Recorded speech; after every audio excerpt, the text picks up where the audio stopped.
Hey everybody, and welcome to Dominion Cards, the video series where we take a strategic, in-depth look at various cards from the board game Dominion. Today we're looking at Counting House. This is a 5-cost action card from Prosperity, and it says, look through your discard pile, reveal any number of coppers from it, and put them into your hand. So I thought the best thing to do with this card is not really beat about the bush, just get straight to the point. This is an absolutely terrible card. It's really very bad. It is in the bottom 5%. It doesn't have any practical general purpose use cases. So basically it's only really useful only in pretty extreme and rare situations. Now it is a key part of some very strong combos, and it is basically that which keeps this card out of the bottom 10 worst cards in the game. Once upon a time, not only was it the worst 5-cost card in Prosperity, but it was the worst 5-cost card in general. But it has basically been lifted out of that by these very strong combos, one of which is just outrageously powerful, but we'll get to that soon. So why is Counting House so bad? Well, it has the same sort of problems that every card that tries to pull from the discard has. Cards like Harbinger from 2nd edition base game. So the problem is that you need to actually have a bunch of coppers in your discard pile in order for Counting House to actually do anything. If you consider a lot of other, terminal stop card action cards might generate you 2 coins anyway as part of what they do, then obviously Counting House is going to need to draw at least 2 coppers in order to actually just be on par with most other types of action card. And if you have a fairly slow cycling deck, which is fairly typical when you've got a lot of coppers around, then Counting House, you have to rely on drawing it at the right time in order to have a discard pile that is big enough to get any value. Draw at the top of the shuffle, you don't have any, you don't have any discard pile at all, or your discard pile is really small, basically. So it's got to be right near the end, but hopefully not the last card, and you trigger a shuffle at the same time as you draw it, and then you've got no discard again. So usually it's a priority to get rid of your coppers because they really get in the way of building a functioning deck. You start with 7 and you have to draw quite a lot in order to actually get past all of those coppers and go to your other cards. Counting House, of course, doesn't do anything if you trash all of your coppers. So there's going to be a load of boards where very obviously Counting House is a complete waste of time and it just doesn't do anything. It's going to be a lot worse than just trashing your coppers. Now, because it's a terminal stop card action, these usually tend to like decks that have a lot of draw and a lot of villages. They need draw to get around the fact that this is a stop card. You need villages to get around the fact that it's terminal. And the problem is that it's really hard to build those types of deck when you've already got too many coppers. Now, if you can't build the reliable engine because there's too many coppers, then usually you sort of hold off on actually buying any villages. There's no point in adding villages to your deck if you can't reliably collide at least 2 terminal action cards together at some point in your turn. And the problem is that if you don't have any villages, then you don't want to put too many action cards into your deck, or else you risk Counting House colliding with another one, and then one of those action cards can't be played. So this means that Counting House doesn't really synergize with a lot of other cards. Either you're just adding Counting House as your only action, or you're just not adding Counting House. And the problem is that in this sort of deck, Counting House is basically all it's doing is giving you money when you play it. You yank a bunch of coppers out of your deck and you play them for money. The problem is that if you just want a stop card that gives you money, well, we've already got the basic treasures like silver and gold to do that for you. And because they're treasure cards and not action cards, we could use other action cards instead of Counting House and use the treasures for our money. We could add patrols and smithies to our deck and draw them, and that's probably going to be far more reliable as a source of money than Counting House, which sometimes won't actually generate you any money at all because you have no discard pile. So Counting House just sort of, you can't come up with these sorts of basic decks where Counting House is actually really working for you. So, okay, let's think about when in a more traditional type of deck are we consistently going to have coppers in our discard pile? Well, the obvious answer is going to be sifting or filtering cards like Cellar and Warehouse, right? So you use those cards to try and still draw through your deck, even though you've got a bunch of junk, and you just sort of push past the junk rather than drawing them. Now, the problem is that you might think, okay, I'll just discard my coppers, and then I'll draw them up again with Counting House. But if you have any other type of useless card in your deck, which could be curses, could be starting estates, could be like provinces and duchies that you're buying over the course of the game, you should probably discard those instead, because then, they're even worse. So you might as well get rid of them first. And then you realise that even though you're drawing through your deck and discarding a bunch, you still don't really have any coppers in your discard pile, and you don't even need the Counting House.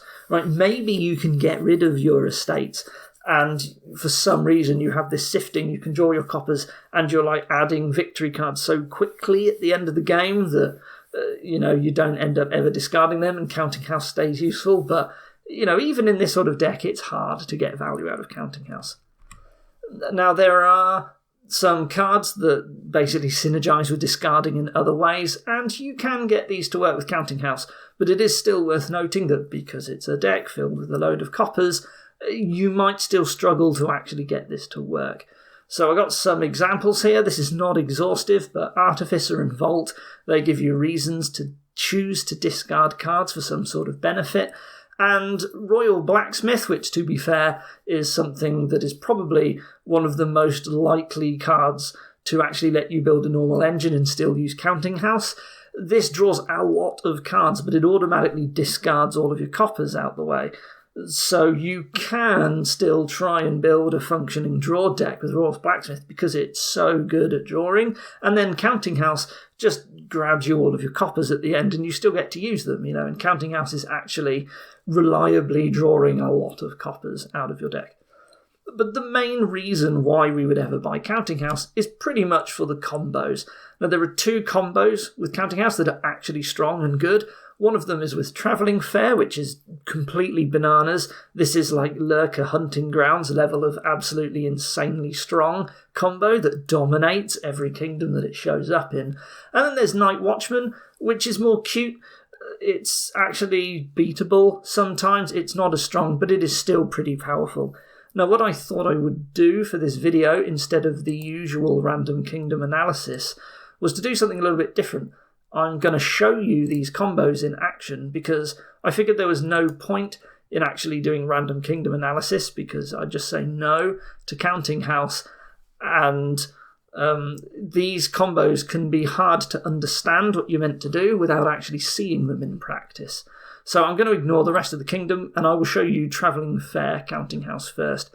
So the first thing you want to do is hit 5, which I've actually done, so okay, great. Even if you don't, what you do on your other turns is that you try to buy as many coppers as you can. So we just spend all of our money on Travelling Fair and then we buy coppers. Now what I'm going to do is I'm actually going to top deck these ones, and I'm going to do that specifically just to try and get a load more coppers in the discard pile before we find our Counting House. So this is really good here.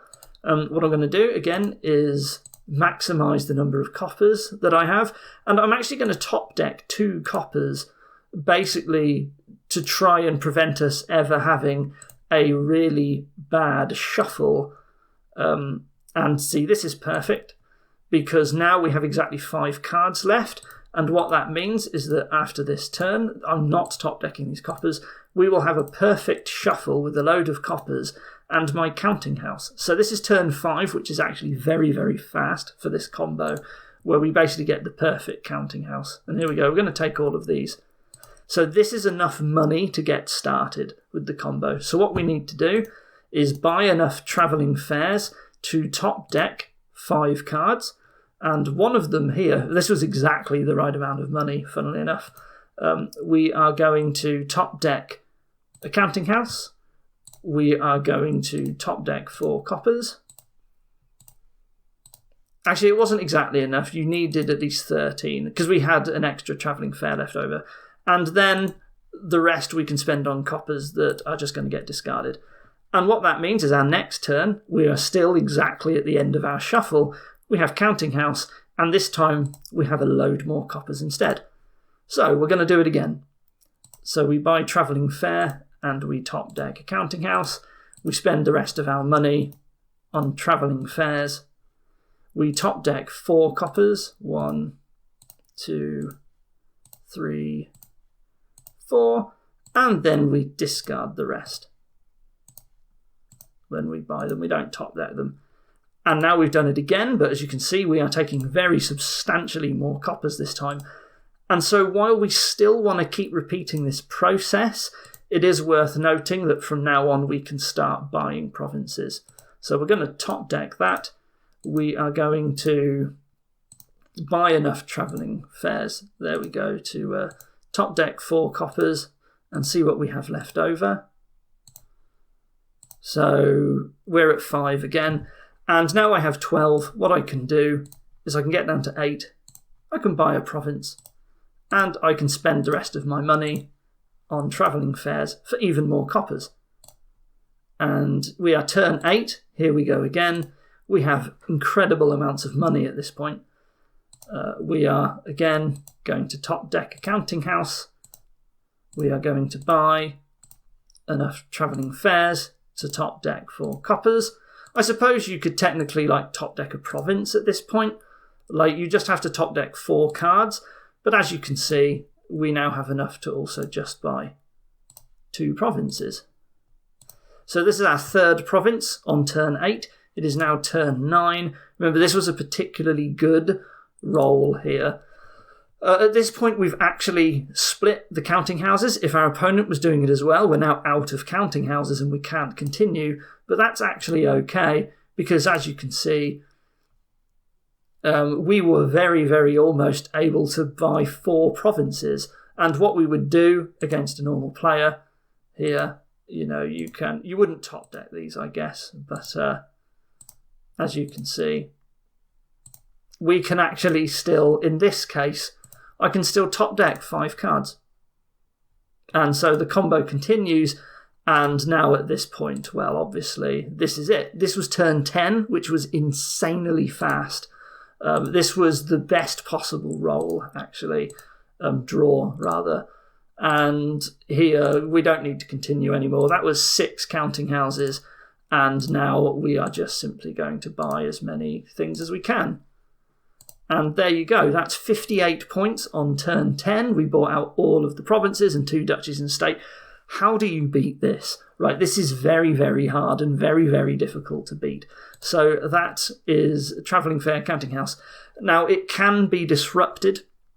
If you have something like Bandit, for example, Militia doesn't matter as an attack, but Bandit will push your opponent through their shuffle and trigger a shuffle after you've played it. In this case, just playing 1.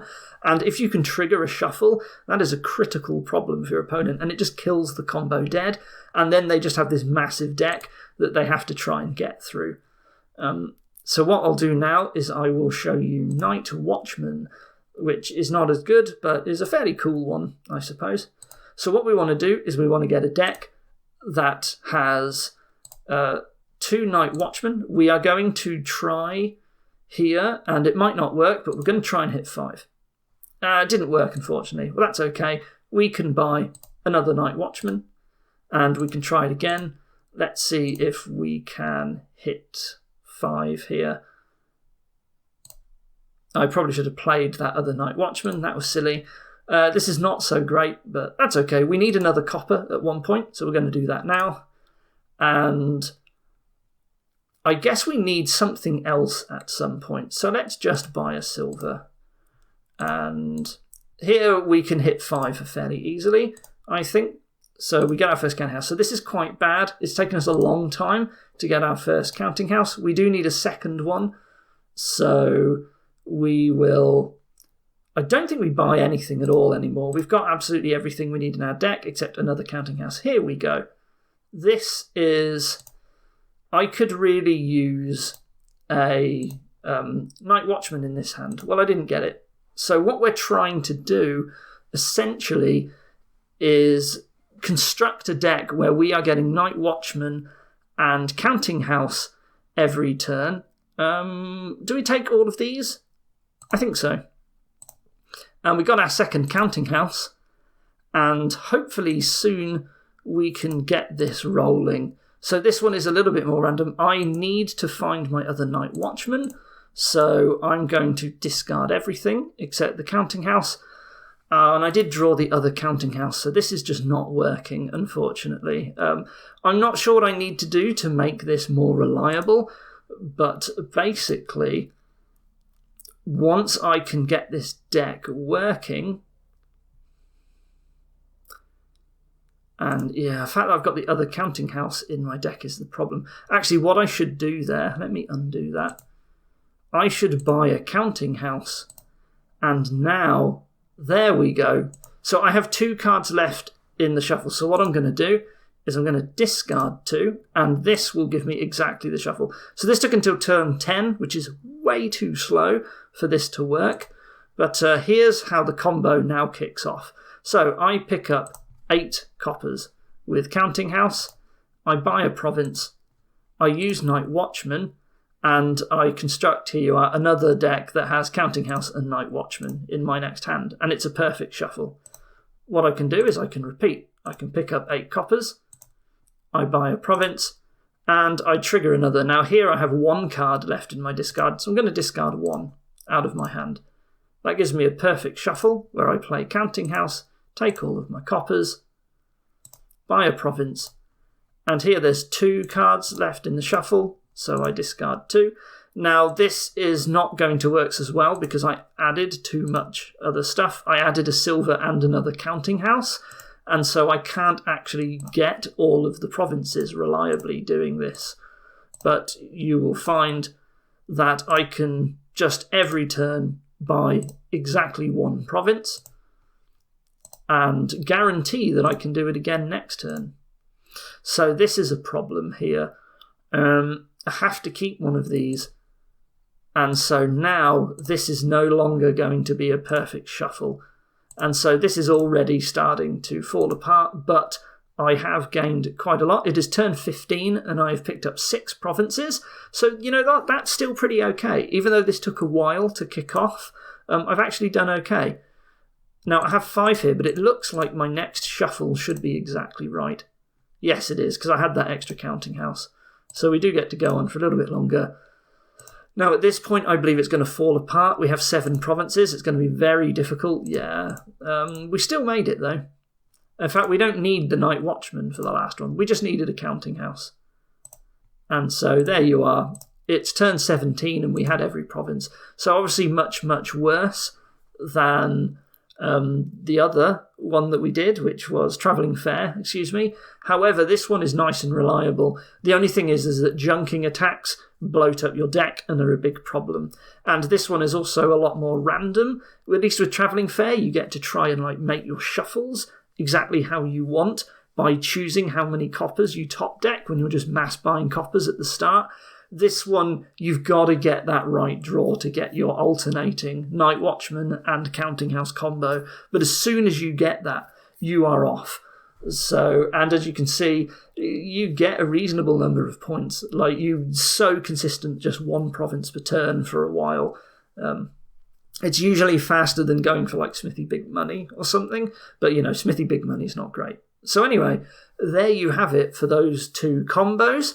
That is largely whenever you use Counting House, that's how you're going to see it.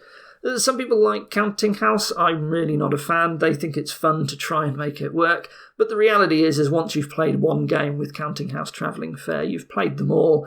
And the actual decks where it does something interesting and unusual are so few and far between that you basically never see them. So, well, that's Counting House. If you just never buy it, except when there's Travelling Fair, then, you will be doing the correct play almost all the time. So anyway, I hope this was useful for you. Thank you for watching, and I'll see you next time. Goodbye.